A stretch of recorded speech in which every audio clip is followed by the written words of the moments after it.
Good morning student, previous video में हमने पढ़ा था किसके बारे में? हमने पढ़ा था आयनाइजेशन इंथैल्पी के बारे में कि आयनाइजेशन इंथैल्पी क्या होती है, कौन से फैक्टर उससे गवर्न करते हैं और जब हम पीरियड या ग्रुप में चलते हैं तो वहाँ पे क्या वेरिएशंस आते हैं। यह हमने प्रीवियस वीडियो में आयनाइजेशन इंथैल्पी के बारे में पढ़ा। इस वीडियो में हम पढ़ेंगे किसके बारे में? Electron gain enthalpy. अब जैसे देखो वर्ड से पता चल रहा हमें गेन इलेक्ट्रॉन गेन, यानी यहाँ पे इलेक्ट्रॉन क्या हो रहा है? गेन हो रहा।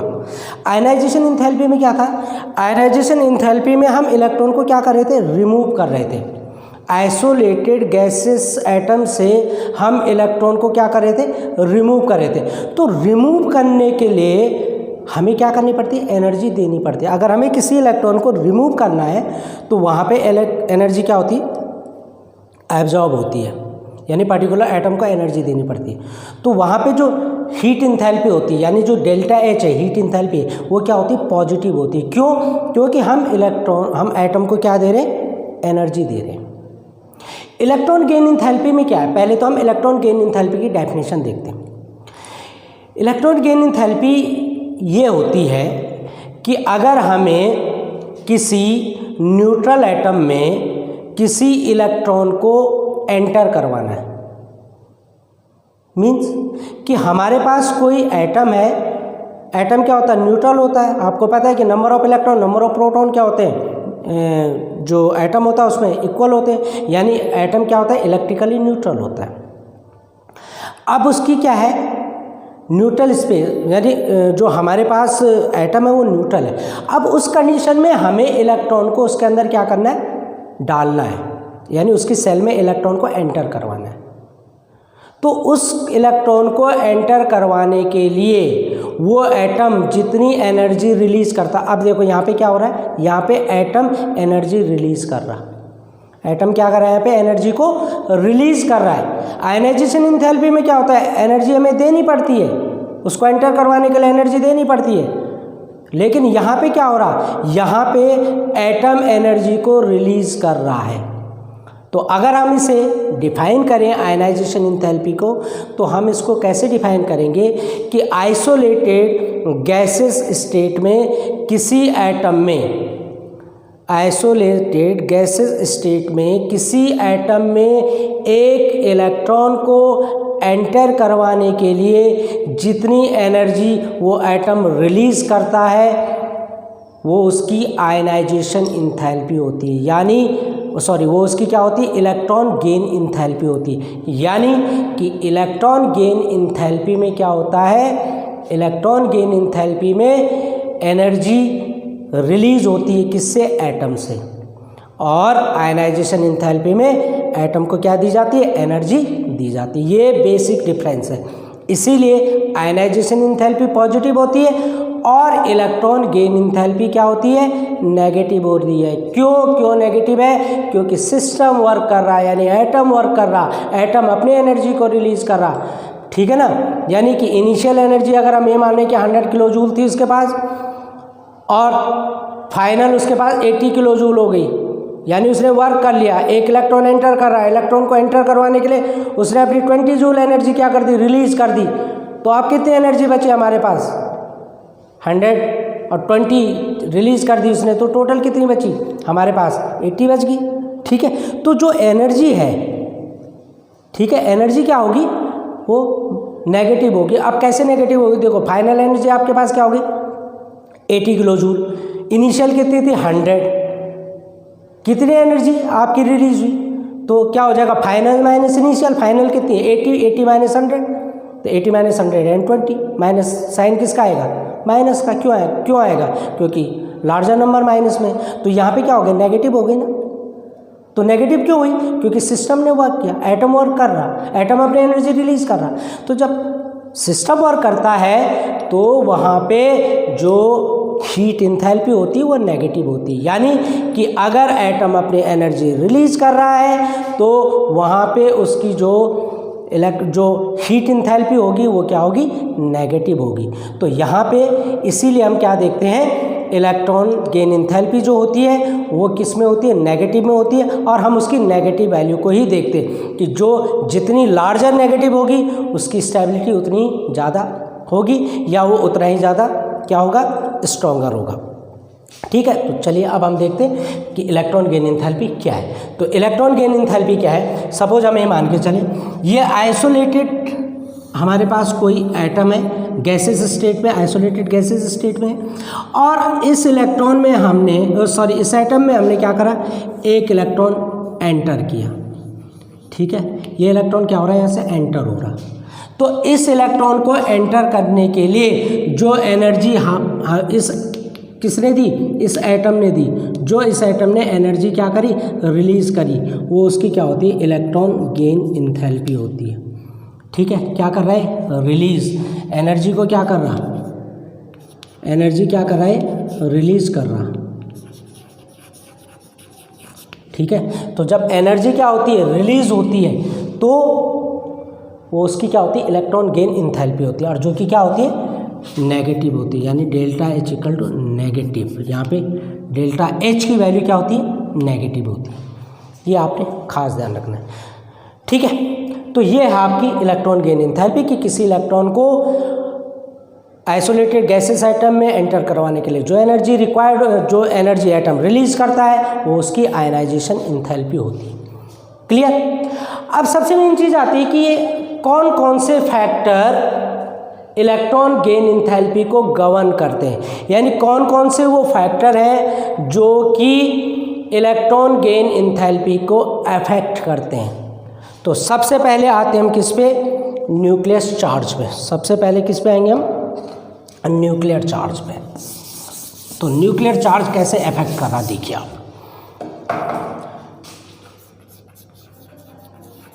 न्यूक्लियर चार्ज,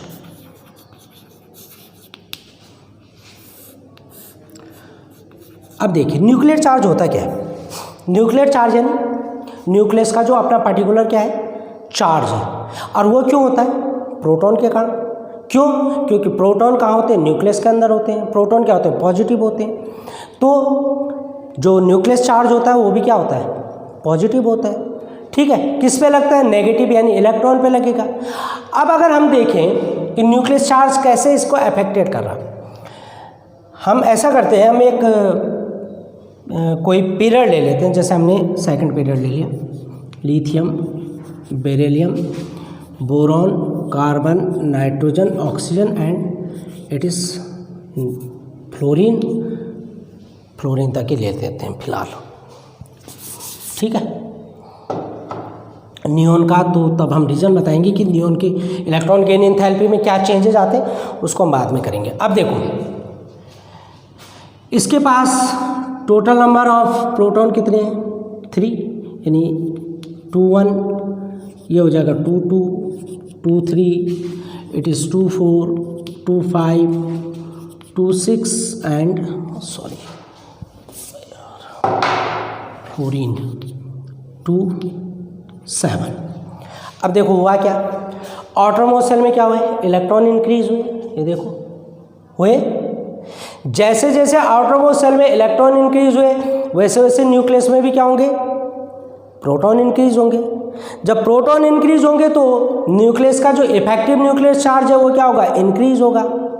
इंक्रीज होगा तो वो जो आउटरमोस्ट इलेक्ट्रॉन है उसको क्या करेगा, ये देखो ये न्यूक्लियस हो गया, ये आपकी सेल हो गई।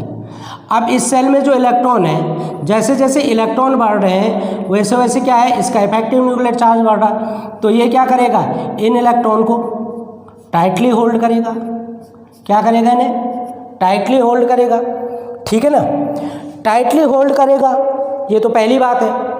अब हम क्या कर रहे हैं यहाँ पे, हम यहाँ पे इलेक्ट्रॉन को एंटर करवा रहे हैं।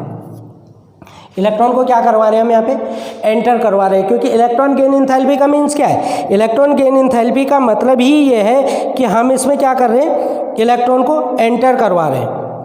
ठीक है, जब हम इलेक्ट्रॉन एंटर करवाएंगे तो जैसे जैसे इफेक्टिव न्यूक्लियर चार्ज बढ़ेगा तो ये जो इनकमिंग इलेक्ट्रॉन है, ये जो इलेक्ट्रॉन आ रहा है कौन सा है, ये इनकमिंग इलेक्ट्रॉन है। तो इनकमिंग इलेक्ट्रॉन जो होगा वो इस न्यूक्लियस के इफेक्टिव न्यूक्लियर चार्ज को ज़्यादा एक्सपीरियंस करेगा। ठीक है ना। क्या करेगा, ज़्यादा, भाई अगर इसको हमने इस सेल में लाना है तो ये सेल में कब आएगा, जब ये इफेक्टिव, ये न्यूक्लियस के इफेक्टिव न्यूक्लियस चार्ज को एक्सपीरियंस करेगा, जब उसकी तरफ खींचेगा कभी न्यूक्लियस की तरफ, जब न्यूक्लियस पे क्या होगा, चार्ज ज़्यादा होगा, तभी तो इसे अपनी तरफ खींचेगा। यानी इसका मतलब क्या हुआ कि जितना ज़्यादा न्यूक्लियस चार्ज उतना ही ज़्यादा क्या होगा, अट्रैक्शन होगा। जितना ज़्यादा क्या होगा, न्यूक्लियस चार्ज होगा, उतना ही ये जो इलेक्ट्रॉन है वो अट्रैक्ट होगा तो ये क्या हो जाएगा, सेल में इजीली आ जाएगा। तो इसका मतलब क्या हुआ, इसका मतलब ये हुआ कि न्यूक्लियस चार्ज जितना ज़्यादा होगा, यानी इफेक्टिव न्यूक्लियस चार्ज जितना ज़्यादा होगा, इलेक्ट्रॉन क्या है उतनी ही इजीली उस पर्टिकुलर सेल में एंटर कर जाएगा। ठीक है, तो इसका मतलब क्या हुआ कि अगर इफेक्टिव न्यूक्लियस चार्ज ज़्यादा है तो इलेक्ट्रॉन गेन इंथैल्पी की जो वैल्यू होगी वो भी क्या होगी, मोर नेगेटिव होगी। अब नेगेटिव क्यों होगी, क्योंकि क्या है, जो इलेक्ट्रॉन गेन इंथैल्पी होती है वो नेगेटिव होती है, तो वो क्या हो जाएगी, और ज़्यादा नेगेटिव हो जाएगी। इलेक्ट्रॉन गेन इंथैल्पी क्या हो जाएगी, और ज़्यादा नेगेटिव हो जाएगी। तो इसका मतलब क्या हुआ कि न्यूक्लियस चार्ज जितना ज़्यादा होगा, ठीक है ना, न्यूक्लियस चार्ज क्या होगा, जितना ज़्यादा होगा, जो इनकमिंग इलेक्ट्रॉन है वो उतना ही ज़्यादा एक्सपीरियंस करेगा इफेक्टिव न्यूक्लियस चार्ज को, और जब वो ज़्यादा एक्सपीरियंस करेगा तो उसकी जो इलेक्ट्रॉन गेन इंथैल्पी होगी, उसकी इलेक्ट्रॉन गेन इंथैल्पी उतनी ही ज़्यादा नेगेटिव होगी। यानी कि electron gain enthalpy nucleus charge के इंक्रीज होने के साथ साथ और ज़्यादा नेगेटिव होती जाती है, यानी इलेक्ट्रॉन गेन इंथैल्पी और बढ़ती है, और ज़्यादा नेगेटिव होने का मतलब और बढ़ती है। तो ये तो है आपका किसका, न्यूक्लियस चार्ज का। दूसरा आता है आपका साइज ऑफ एटम। दूसरा फैक्टर आता है आपका, वो क्या होता है, वो होता है आपका साइज ऑफ एटम। ये न्यूक्लियस चार्ज हो गया, नंबर 2 हो गया आपका साइज ऑफ एटम।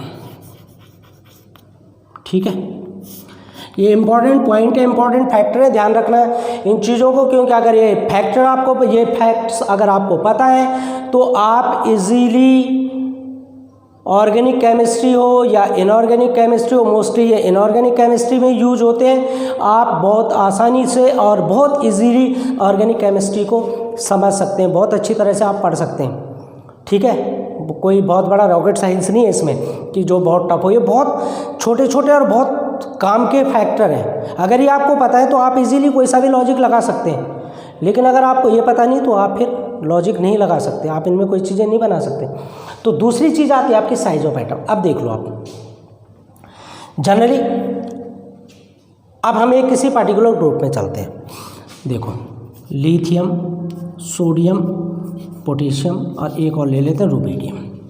अब देखो लिथियम में कितनी सेल, 2 1 2 8 1 2 8 8 1, सेम है 2 8, कितना हो जाएगा 18, 36 37 हो गया रुबीडियम। तो 8 और 2 10, 18 10 28, 8 1 2 8 18 1, कितना हो जाएगा 8 और 2 10 और 8 18, 18 और 8 26, 1 27 और 10 37, 37 हो गया, 2 8 18 8 1। ठीक है, तो ये देखो, अब यहाँ पे मैं जो मेन चीज़ बताना चाहता हूँ, यहाँ पे कितनी सेल है आपकी, ये आपका न्यूक्लियस हो गई 2 सेल, एक और बढ़ गई 3, एक और बढ़ गई 4, एक और बढ़ गई 5। ठीक है, यानी कि जैसे जैसे एटम का साइज इंक्रीज हो रहा है वैसे वैसे सेल का साइज भी क्या हो रहा है, इंक्रीज हो रहा है। यानी जो इनकमिंग इलेक्ट्रॉन है न्यूक्लियस से, उसकी डिस्टेंस क्या हो रही है, ज़्यादा हो रही है। ध्यान दो, हाँ, न्यूक्लियस से डिस्टेंस क्या हो रही है, ज़्यादा हो रही है। ये इनकमिंग इलेक्ट्रॉन है। अब इनकमिंग जो इलेक्ट्रॉन है जब वो यहाँ आएगा, यहाँ एंटर करेगा, तो न्यूक्लियस का जो इफेक्टिव न्यूक्लियस चार्ज है वो कम एक्सपीरियंस करेगा। क्या होगा, क्योंकि यहाँ से देखो डिस्टेंस बढ़ गई, एटॉमिक रेडियस इंक्रीज हो गई, एटॉमिक रेडियस इंक्रीज हो रही, सेल की साइज इंक्रीज हो रही, तो क्या इफेक्टिव न्यूक्लियस चार्ज डिक्रीज हो रहा। क्यों डिक्रीज हो रहा, अब देखो कई फैक्टर आ रहे। डिक्रीज होने का कारण क्या है, एक तो शील्डिंग इफेक्ट है, ये देखो। ठीक है, दूसरा डिस्टेंस तो है ही है, साथ में शील्डिंग इफेक्ट है। तो ये जो इलेक्ट्रॉन है, ये इलेक्ट्रॉन न्यूक्लियस के इफेक्टिव न्यूक्लियस चार्ज को क्या करेगा, कम एक्सपीरियंस करेगा। तो जब कम एक्सपीरियंस करेगा तो इसका मतलब क्या है कि ये जो इनकमिंग इलेक्ट्रॉन है, साइज बढ़ने के साथ साथ यहाँ पे क्या होगी, electron gain enthalpy less negative हो जाएगी। क्या होगी, लेस नेगेटिव। यहाँ पे क्या हो रही थी, मोर नेगेटिव। जैसे जैसे न्यूक्लियस का चार्ज बढ़ रहा था तो अपकमिंग इलेक्ट्रॉन क्या कर रहा था, ज़्यादा एक्सपीरियंस कर रहा था न्यूक्लियस चार्ज को, तो वो क्या हो रहा था, मोर इलेक्ट्रोनेगेटिव हो रहा था। यानी जो इंथैल्पी थी, heat enthalpy, electron gain enthalpy थी, वो क्या हो रही थी, मोर नेगेटिव हो रही थी। लेकिन यहाँ पे क्या हो रहा, जैसे जैसे साइज इंक्रीज हो रहा, डिस्टेंस इंक्रीज हो रही है, तो क्या हो रहा है कि जो इफेक्टिव न्यूक्लियस चार्ज है वो इनकमिंग इलेक्ट्रॉन कम एक्सपीरियंस कर रहा। तो जब कम एक्सपीरियंस कर रहा तो इलेक्ट्रॉन गेन इंथैल्पी क्या होगी, लेस नेगेटिव होगी, नेगेटिव, क्योंकि इलेक्ट्रॉन गेन इंथैल्पी हमेशा नेगेटिव होती है। तो ये क्या करेगा, कम एक्सपीरियंस करेगा इलेक्ट्रॉन के, कम एक्सपीरियंस करेगा न्यूक्लियस के इफेक्टिव न्यूक्लियस चार्ज को। तो इसलिए यहाँ पे जो इलेक्ट्रॉन गेन इंथैल्पी होगी वो क्या होगी, लेस इलेक्ट्रोनेगेटिव। ठीक है, क्या होगी, लेस इलेक्ट्रोनेगेटिव या लेस नेगेटिव लिख सकते हो। तो ये कम फील करेगा, यानी लेस इलेक्ट्रोनेगेटिव होगी। ठीक है, तीसरी चीज़ आती है इसमें, ये भी बड़ी इंपॉर्टेंट, ये भी इंपॉर्टेंट फैक्टर है। ठीक है, और ये फैक्टर क्या, electronic configuration. Electronic configuration,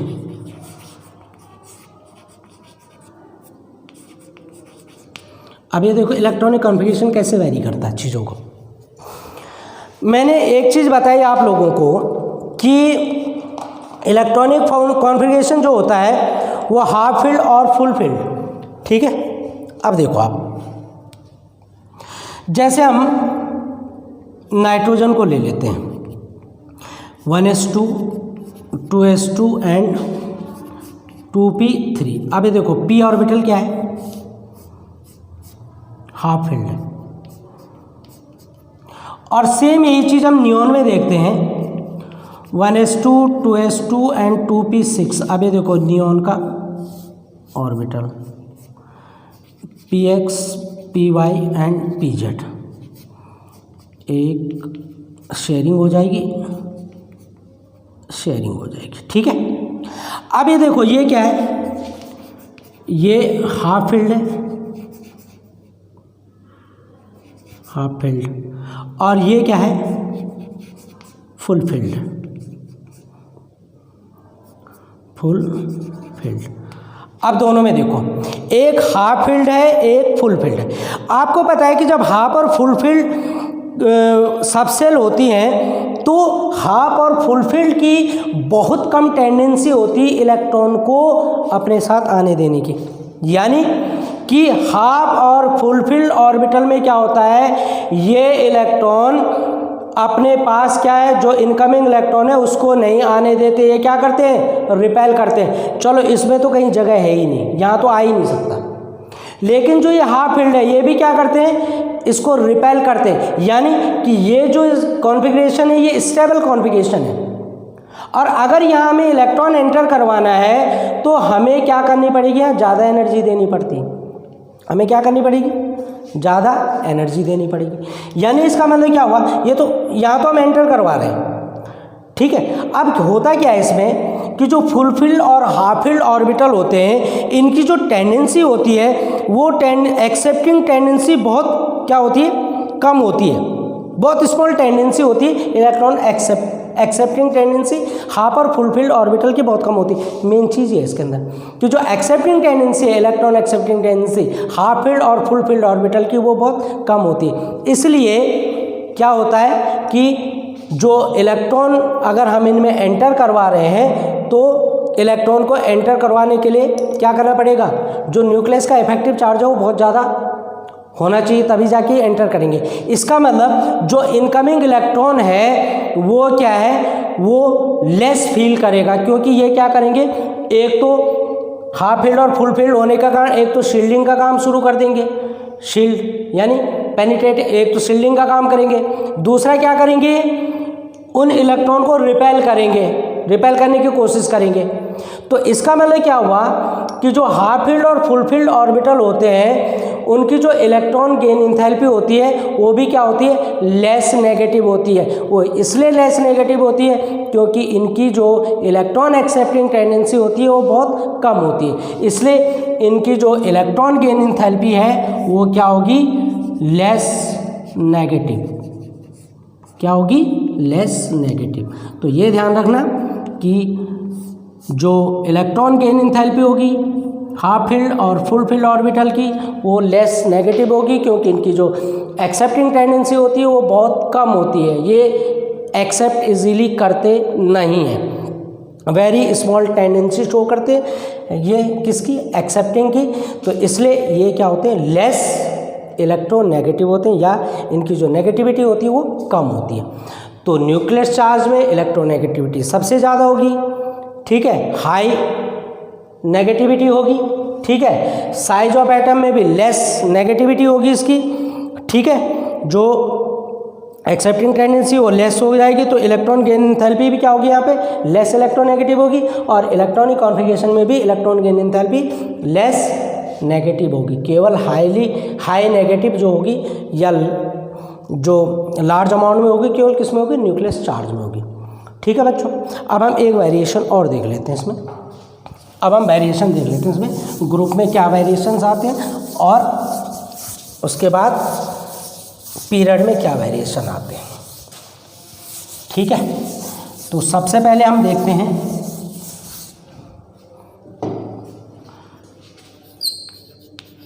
variation along the period. अब देखो, अगर हम किसी पर्टिकुलर पीरियड में चलते हैं, जैसे अभी मैंने आपको बताया lithium, beryllium, boron, carbon, nitrogen, oxygen, fluorine, neon, अगर हम किसी पर्टिकुलर पीरियड में चल रहे हैं, ठीक है। नियॉन की इलेक्ट्रोपॉजिटिव होती है, वो क्यों होती है उसका रीज़न अभी मैं बताऊंगा आपको। तो लिथियम से और फ्लोरीन तक जब हम किसी पर्टिकुलर पीरियड में चलते हैं तो पर्टिकुलर पीरियड में जो इलेक्ट्रॉन गेन इंथैल्पी होती है वो हमेशा इंक्रीज होती है। इलेक्ट्रॉन गेन इंथैल्पी हमेशा क्या होती है, इंक्रीज होती है। यानी कि अगर आप किसी पर्टिकुलर पीरियड में लेफ्ट टू राइट चलेंगे इलेक्ट्रॉन गेन इंथैल्पी हमेशा इंक्रीज होगी। क्यों? क्योंकि न्यूक्लियस में प्रोटॉन बढ़ेंगे, इफेक्टिव न्यूक्लियस चार्ज इंक्रीज होगा, इफेक्टिव न्यूक्लियस चार्ज इंक्रीज होगा तो वो अपकमिंग इलेक्ट्रॉन को बहुत टाइटली अपनी तरफ क्या करेगा, होल्ड करेगा। तो वहाँ पे जो इलेक्ट्रोनेगेटिविटी होगी वो हाई हो जाएगी, यानी वही सेम किसका, nucleus charge, effect of nucleus charge आ जाएगा आपका। तो किसी पर्टिकुलर पीरियड में अगर आप लेफ्ट टू राइट चलते हैं तो इलेक्ट्रॉन गेन इंथैल्पी क्या होती है, इंक्रीज होती है। क्या होती है, increases. Electron gain enthalpy increase होती है। और अगर आप वेरिएशन इन ग्रुप देखें, वेरिएशन इन अ ग्रुप, तो ग्रुप में क्या होता है, ग्रुप में आप टॉप टू बॉटम चलते हैं। टॉप टू बॉटम अगर आप चलें, जैसे हम इसी में चल रहे हैं, lithium, sodium, potassium, rubidium, caesium, francium, ये देखो टॉप टू बॉटम चल रहे हैं। टॉप टू बॉटम चलने पे क्या है, एटॉमिक साइज इंक्रीज हो रहा। एटॉमिक साइज इंक्रीज हो रहा तो न्यूक्लियस से और जो आउटरमोस्ट सेल की डिस्टेंस है वो इंक्रीज हो रही है। जो इनकमिंग इलेक्ट्रॉन है वो बहुत कम एक्सपीरियंस करेगा इफेक्टिव न्यूक्लियस चार्ज को, यानी वो क्या होगा, लेस इलेक्ट्रोनेगेटिव होगा। तो इसका मतलब क्या हुआ कि अगर आप किसी ग्रुप में टॉप टू बॉटम चलते हैं तो जो इलेक्ट्रॉन गेन इंथैल्पी है वो क्या होती है, डिक्रीज होती है। किसी पर्टिकुलर ग्रुप में इलेक्ट्रॉन गेन इंथैल्पी क्या होती है, इलेक्ट्रॉन गेन इंथैल्पी क्या होती है, डिक्रीज होती है, डिक्रीजेस। तो किसी पीरियड में अगर आप चलेंगे इलेक्ट्रॉन गेन इंथैल्पी इंक्रीज होगी, किसी ग्रुप में आप चलेंगे तो इलेक्ट्रॉन गेन इंथैल्पी डिक्रीजेज होती है। समझे बच्चों? तो ये आपके वेरिएशंस हैं। इसमें एक दो चीज़ें और भी करेंगे हम, कि जैसे हैलोजन है, हैलोजन की इलेक्ट्रॉन गेन एंथैल्पी हाईएस्ट होती है। जो नोबल गैसेज हैं उनकी इलेक्ट्रॉन गेन एंथैल्पी पॉजिटिव होती है, जैसे बेरिलियम, मैग्नीशियम, पोटेशियम या नाइट्रोजन है, पोटेशियम नहीं, फॉस्फोरस, नाइट्रोजन है, इनकी इलेक्ट्रॉन गेन एंथैल्पी ऑलमोस्ट 0 होती है। तो ये क्यों होती है? इनमें भी कुछ वेरिएशंस आते हैं। तो नेक्स्ट वीडियो में हम इन्हीं चीज़ों को देखेंगे, इन्हीं चीज़ों के बारे में पढ़ेंगे, इन चीज़ों को समझने की कोशिश करेंगे कि ऐसा क्यों होता है, कैसे इनके स्ट्रक्चर है। तो आप इसको पढ़िए, इसको देखिए। Now till then, good bye.